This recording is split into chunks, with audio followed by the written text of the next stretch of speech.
히브리서 1장. 하나님께서 옛날에는 예언자들을 통하여 여러 번에 걸쳐 여러 가지 방법으로 우리 조상들에게 말씀하셨으나 이 마지막 날에는 아들을 통하여 우리에게 말씀하셨습니다. 하나님께서는 이 아들을 만물의 상속자로 세우셨습니다. 그를 통하여 온 세상을 지으신 것입니다. 그는 하나님의 영광의 광채시요 하나님의 본체대로의 모습이십니다. 그는 자기의 능력 있는 말씀으로 만물을 보존하시는 분이십니다. 그는 죄를 깨끗하게 하시고 높은 곳에 계신 존엄하신 분의 오른쪽에 앉으셨습니다. 그는 천사들보다 훨씬 더 높게 되셨으니 천사들보다 더 빼어난 이름을 물려받으신 것입니다. 하나님께서 천사들 가운데서 누구에게 너는 내 아들이다, 내가 오늘 너를 낳았다 하고 말씀하신 적이 있습니까? 또 나는 그의 아버지가 되고 그는 내 아들이 될 것이다 하고 말씀하신 적이 있습니까? 그러나 자기의 맏아들을 세상에 보내실 때에는 하나님의 천사들은 모두 그에게 경배하여라 하고 말씀하셨습니다. 또 천사들에 관해서는 성경에 이르기를 하나님께서는 천사들을 바람으로 삼으시고 시중꾼들을 불꽃으로 삼으신다 하였고, 아들에 관해서는 성경에 이르기를 하나님 주님의 보좌는 영원 무궁하며 공의의 막대기는 곧 주님의 왕권입니다. 주님께서는 정의를 사랑하시고 불법을 미워하셨습니다. 그러므로 하나님 곧 주님의 하나님께서는 주님께 즐거움의 기름을 부으셔서 주님을 주님의 동료들 위에 높이 올리셨습니다 하였습니다. 또 이렇게 말하였습니다. 주님께서는 태초에 땅의 기초를 놓으셨습니다. 하늘은 주님의 손으로 지으신 것입니다. 그것들은 없어질지라도 주님께서는 영원히 존재하십니다. 그것들은 다 옷처럼 낡을 것이요 주님께서는 그것들을 두루마기처럼 말아 치우실 것이며 그것들이 다 옷처럼 변하고 말 것입니다. 그러나 주님께서는 언제나 같으시고 주님의 세월은 끝남이 없을 것입니다. 그런데 하나님께서는 천사 가운데서 누구에게 내가 내 원수들을 내 발 아래에 굴복시킬 때까지 너는 내 오른쪽에 앉아 있어라 하고 말씀하신 적이 있습니까? 천사들은 모두 구원의 상속자가 될 사람들을 섬기도록 보내심을 받은 영들이 아닙니까? 히브리서 2장. 그러므로 우리는 들은 바를 더욱 굳게 간직하여 잘못된 길로 빠져드는 일이 없어야 마땅하겠습니다. 천사들을 통하여 하신 말씀이 효력을 내어 모든 범행과 불순종하는 행위가 공정한 갚음을 받았거든 하물며 우리가 이렇게도 귀중한 구원을 소홀히 하고서야 어떻게 그 갚음을 피할 수 있겠습니까? 이 구원은 주님께서 처음에 말씀하신 것이요 그것을 들은 사람들이 우리에게 확증하여 준 것입니다. 그리고 하나님께서도 표징과 기이한 일과 여러 가지 기적을 보이시고 또 자기의 뜻을 따라 성령의 선물을 나누어 주심으로써 그들과 함께 증언하여 주셨습니다. 하나님께서는 지금 우리가 말하는 장차 올 세상을 천사들의 지배 아래에 두신 것이 아닙니다. 어떤 이가 성경 어딘가에서 이렇게 증언하였습니다. 사람이 무엇이기에 주님께서 그를 기억하여 주시며 인자가 무엇이기에 주님께서 그를 돌보아 주십니까? 주님께서는 그를 잠시 동안 천사들보다 못하게 하셨으나 영광과 존귀의 면류관을 그에게 씌워 주셨으며 만물을 그의 발 아래에 복종시키셨습니다. 하나님께서 만물을 사람에게 복종시키심으로써 그에게 복종하지 않는 것이라고는 아무것도 없게 하신 것입니다. 그러나 지금 우리가 보기로는 아직도 만물이 다 그에게 복종하고 있는 것은 아닙니다. 예수께서 다만 잠시 동안 천사들보다 낮아지셔서 죽음의 고난을 당하심으로써 영광과 존귀의 면류관을 받아 쓰신 것을 우리가 봅니다. 그는 하나님의 은혜로 모든 사람을 위하여 죽음을 맛보셔야 했습니다. 하나님께서는 만물을 창조하시고 만물을 보존하시는 분이십니다. 그러므로 하나님께서 많은 자녀를 영광에 이끌어 들이실 때에 그들의 구원의 창시자를 고난으로써 완전하게 하신다는 것은 당연한 일입니다. 거룩하게 하시는 분과 거룩하게 되는 사람들은 모두 한 분이신 아버지께 속합니다. 그러함으로 예수께서는 그들을 형제 자매라고 부르시기를 부끄러워하지 않으셨습니다. 그리하여 그분은 내가 주님의 이름을 내 형제 자매들에게 선포하며 회중 가운데서 주님을 찬미하겠습니다 하고 말씀하시고 또 나는 그를 신뢰하겠습니다 하고 말씀하시고 보십시오. 내가 여기에 있습니다. 또 하나님께서 내게 주신 자녀들이 여기에 있습니다 하고 말씀하셨습니다. 이 자녀들은 피와 살을 가진 사람들이기에 그도 역시 피와 살을 가지셨습니다. 그것은 그가 죽음을 겪으시고서 죽음의 세력을 쥐고 있는 자 곧 악마를 멸하시고 또 일생 동안 죽음의 공포 때문에 종노릇하는 사람들을 해방시키기 위함이었습니다. 사실 주님께서는 천사들을 도와주시는 것이 아니라 아브라함의 자손들을 도와주십니다. 그러므로 그는 모든 점에서 형제 자매들과 같아지셔야만 했습니다.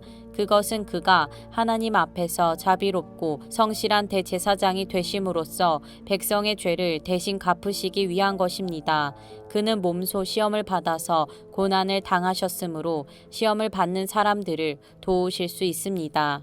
히브리서 3장. 그러므로 하늘의 부르심을 함께 받은 거룩한 형제자매 여러분, 우리가 고백하는 신앙의 사도요 대제사장이신 예수를 깊이 생각하십시오.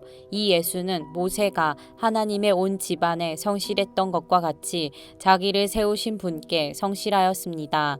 집을 지은 사람이 집보다 더 존귀한 것과 같이 예수는 모세보다 더 큰 영광을 누리기에 합당한 분이십니다. 어떠한 집이든지 어떤 사람이 짓습니다. 그러나 모든 것을 지으신 분은 하나님이십니다. 모세는 하나님께서 장차 말씀하시려는 것을 증언하기 위한 일꾼으로서 하나님의 온 집안 사람에게 성실하였습니다. 그러나 그리스도는 아들로서 하나님의 집안 사람을 성실하게 돌보셨습니다. 우리가 그 소망에 대하여 확신과 자부심을 지니고 있으면 우리는 하나님의 집안 사람입니다. 그러므로 성령이 이와 같이 말씀하셨습니다. 오늘 너희가 그의 음성을 듣거든 너희 조상들이 광야에서 시험받던 날에 반역한 것과 같이 너희 마음을 완고하게 하지 말아라. 거기에서 그들은 나를 시험하여 보았고 40년 동안이나 내가 하는 일들을 보았다. 그러므로 나는 그 세대에게 분노해서 말하였다. 그들은 언제나 마음이 미혹되어서 내 길을 알지 못하였다. 내가 진노하여 맹세한 대로 그들은 결코 내 안식에 들어오지 못할 것이다. 형제자매 여러분, 여러분 가운데에 믿지 않는 악한 마음을 품고서 살아계신 하나님을 떠나는 사람이 아무도 없도록 여러분은 조심하십시오. 오늘이라고 하는 그날 서로 권면하여 아무도 죄의 유혹에 빠져 완고하게 되지 않도록 하십시오. 우리가 처음 믿을 때에 가졌던 확신을 끝까지 가지고 있으면 우리는 그리스도께서 주시는 구원을 함께 누리는 사람이 될 것입니다. 오늘 너희가 그의 음성을 듣거든 반역하던 때와 같이 너희의 마음을 완고하게 하지 말아라 하는 말씀이 있는데 듣고서도 하나님께 반역한 사람들이 누구였습니까? 모세의 인도로 이집트에서 나온 사람들 모두가 아니었습니까? 하나님께서 40년 동안 누구에게 진노하셨습니까? 죄를 짓고 시체가 되어서 광야에 쓰러진 그 사람들이 아닙니까? 하나님께서는 누구에게 하나님의 안식에 들어가지 못하리라고 맹세하셨습니까? 순종하지 않은 사람들에게 하신 것이 아닙니까? 결국 그들이 들어갈 수 없었던 것은 믿지 않았기 때문임을 우리는 압니다. 히브리서 4장. 그러므로 하나님께서 주시는 안식에 들어가리라는 약속이 아직 남아있는 동안에 여러분 가운데서 거기에 미치지 못하는 사람이 아무도 없도록 두려운 마음으로 조심하십시오. 그들이나 우리나 기쁜 소식을 들은 것은 마찬가지입니다. 그런데 들은 그 말씀이 그들에게는 아무런 유익이 되지 못하였습니다. 그들은 그 말씀을 듣고서도 그것을 믿음과 결합시키지 않았기 때문입니다. 그러나 그 말씀을 믿은 우리는 안식에 들어갈 것입니다. 그것은 내가 진노하여 맹세한 것과 같이 그들은 결코 내 안식에 들어오지 못할 것이다 하고 말씀하신 그대로입니다.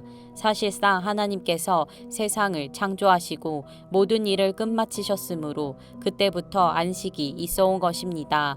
일곱째 날에 관해서는 어딘가에서 하나님께서 일곱째 되는 날에는 그 모든 일을 마치고 쉬셨다 하였고, 또 이곳에서는 다시 그들은 결코 내 안식에 들어오지 못할 것이다 하셨습니다. 그러므로 어떤 사람들에게는 안식에 들어갈 기회가 아직 남아 있습니다. 그런데 기쁜 소식을 먼저 들은 사람들이 순종하지 않았으므로 들어갈 수 없었습니다. 그렇지만 하나님께서는 다시 오늘이라는 어떤 날을 정하시고 이미 인용한 말씀대로 오랜 뒤에 다윗을 통하여 오늘 너희가 그의 음성을 듣거든 너희 마음을 완고하게 하지 말아라 하고 말씀하셨습니다. 여호수아가 그들에게 안식을 주었더라면 하나님께서는 그 뒤에 다른 날이 있으리라는 것을 말씀하시지 않았을 것입니다. 그러니 하나님의 백성에게는 안식하는 일이 아직 남아 있습니다. 하나님께서 주실 안식에 들어가는 사람은 하나님이 자기 일을 마치고 쉬신 것과 같이 그 사람도 자기 일을 마치고 쉬는 것입니다. 그러므로 우리는 이 안식에 들어가기를 힘씁시다. 아무도 그와 같은 불순종의 본을 따르다가 떨어져 나가는 일이 없도록 해야 하겠습니다. 하나님의 말씀은 살아있고 힘이 있어서 어떤 양날칼보다도 더 날카롭습니다. 그래서 사람 속을 꿰뚫어 혼과 영을 갈라내고 관절과 골수를 갈라놓기까지 하며 마음에 품은 생각과 의도를 밝혀냅니다. 하나님 앞에는 아무 피조물도 숨겨진 것이 없고 모든 것이 그의 눈앞에 벌거숭이로 드러나 있습니다. 우리는 그의 앞에 모든 것을 드러내 놓아야 합니다. 그러나 우리에게는 하늘에 올라가신 위대한 대제사장이신 하나님의 아들 예수가 계십니다. 그러므로 우리의 신앙 고백을 굳게 지킵시다. 우리의 대제사장은 우리의 연약함을 동정하지 못하시는 분이 아닙니다. 그는 모든 점에서 우리와 마찬가지로 시험을 받으셨지만 죄는 없으십니다. 그러므로 우리는 담대하게 은혜의 보좌로 나아갑시다. 그리하여 우리가 자비를 받고 은혜를 입어서 제때에 주시는 도움을 받도록 합시다. 히브리서 5장. 각 대제사장은 사람들 가운데서 뽑혀서 하나님과 관계되는 일에 임명받습니다. 그리하여 그는 사람들을 위하여 예물과 속죄의 희생 제사를 드립니다. 그는 자기도 연약함에 휘말려 있으므로 그릇된 길을 가는 무지한 사람들을 너그러이 대할 수 있습니다. 그는 백성을 위해서 속죄의 제사를 드려야 하는 것과 마찬가지로 그 연약함 때문에 자기 자신을 위해서도 드려야 하는 것입니다. 누구든지 이 영에는 자기 스스로 얻는 것이 아니라 아론과 같이 하나님의 부르심을 받아서 얻는 것입니다. 이와 같이 그리스도께서도 자기 자신을 스스로 높여서 대제사장이 되는 영광을 차지하신 것이 아니라 그에게 너는 내 아들이다. 오늘 내가 너를 낳았다 하고 말씀하신 분이 그렇게 하신 것입니다. 또 다른 곳에서 너는 멜기세덱의 계통을 따라 임명받은 영원한 제사장이다 하고 말씀하셨습니다. 예수께서 육신으로 세상에 계실 때에 자기를 죽음에서 구원하실 수 있는 분께 큰 부르짖음과 많은 눈물로써 기도와 탄원을 올리셨습니다. 하나님께서는 예수의 경외심을 보시어서 그 간구를 들어주셨습니다. 그는 아드님이시지만 고난을 당하심으로써 순종을 배우셨습니다. 그리고 완전하게 되신 뒤에 자기에게 순종하는 모든 사람에게 영원한 구원의 근원이 되시고 하나님에게서 멜기세덱의 계통을 따라 대제사장으로 임명을 받으셨습니다. 멜기세덱에 관하여는 할 말이 많이 있지만 여러분의 귀가 둔해진 까닭에 설명하기 어렵습니다. 시간으로 보면 여러분은 이미 교사가 되었어야 할 터인데 다시금 하나님의 말씀의 초보적 원리를 남들에게서 배워야 할 처지에 놓여 있습니다. 여러분은 단단한 음식물이 아니라 젖을 필요로 하는 사람이 되었습니다. 젖을 먹고서 사는 이는 아직 어린아이이므로 올바른 가르침에 익숙하지 못합니다. 그러나 단단한 음식물은 장성한 사람들의 것입니다. 그들은 경험으로 선과 악을 분별하는 세련된 지각을 가지고 있는 사람들입니다. 히브리서 6장. 그러므로 우리는 그리스도교의 초보적 교리를 제쳐놓고서 성숙한 경지로 나아갑시다.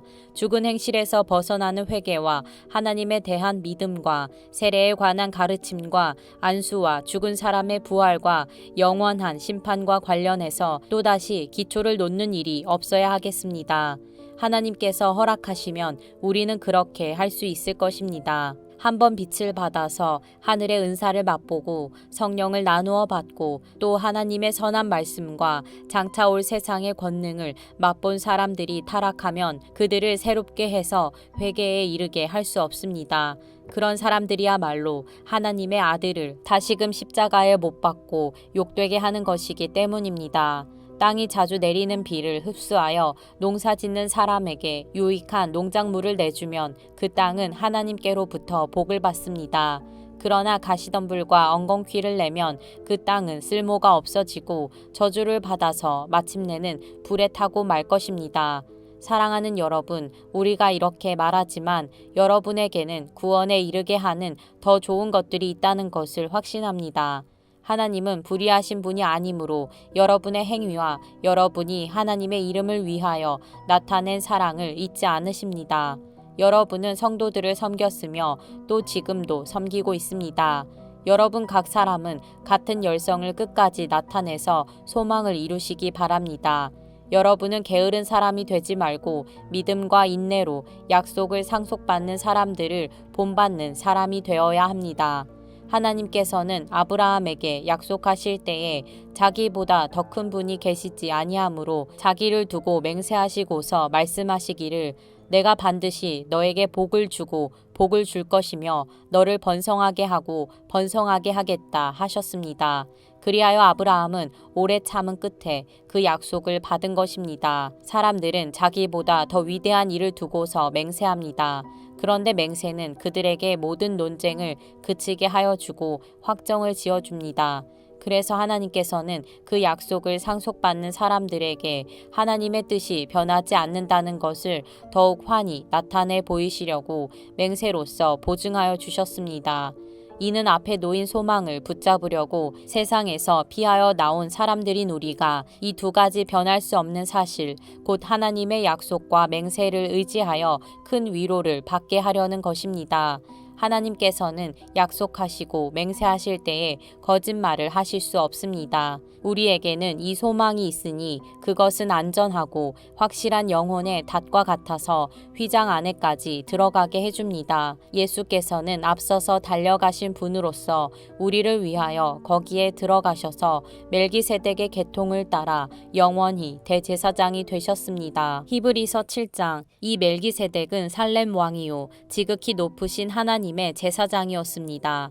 그는 아브라함이 여러 왕을 무찌르고 돌아올 때에 그를 만나서 축복해 주었습니다. 아브라함은 모든 것의 10분의 1을 그에게 나누어 주었습니다.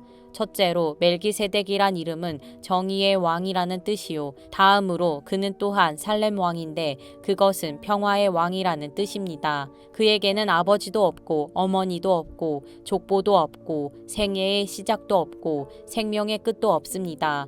그는 하나님의 아들과 같아서 언제까지나 제사장으로 계신 분입니다. 멜기세덱이 얼마나 위대한가를 생각해 보십시오. 족장인 아브라함까지도 가장 좋은 전리품의 10분의 1을 그에게 바쳤습니다.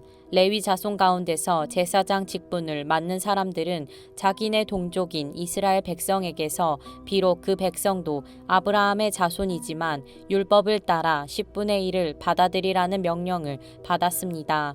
그러나 멜기세덱은 그들의 족보에 들지도 않았지만 아브라함에게서 10분의 1을 받았고 하나님의 약속을 받은 그 사람을 축복해 주었습니다. 두말할 것 없이 축복은 아랫사람이 윗사람에게서 받는 법입니다. 한편에서는 죽을 수밖에 없는 사람들이 10분의 1을 받고 다른 한편에서는 살아계시다고 입증되시는 분이 그것을 받습니다. 말하자면 10분의 1을 받는 레위까지도 아브라함을 통해서 10분의 1을 바친 셈이 됩니다. 멜기세덱이 아브라함을 만났을 때에는 레위는 아직 자기 조상 아브라함의 허리 속에 있었으니 말입니다. 그런데 이 레위 계통의 제사직과 관련하여 이스라엘 백성은 율법으로 지령을 받기는 하였습니다. 그러나 만일 그 제사직으로 완전한 것이 이루어질 수 있었다면 아론의 계통이 아닌 멜기세덱의 계통을 따른 다른 제사장이 생겨날 필요가 어디에 있겠습니까? 제사 직분에 변화가 생기면 율법에도 반드시 변화가 생기기 마련입니다. 이런 말이 가리키는 분은 레위 지파가 아닌 다른 지파에 속한 분입니다.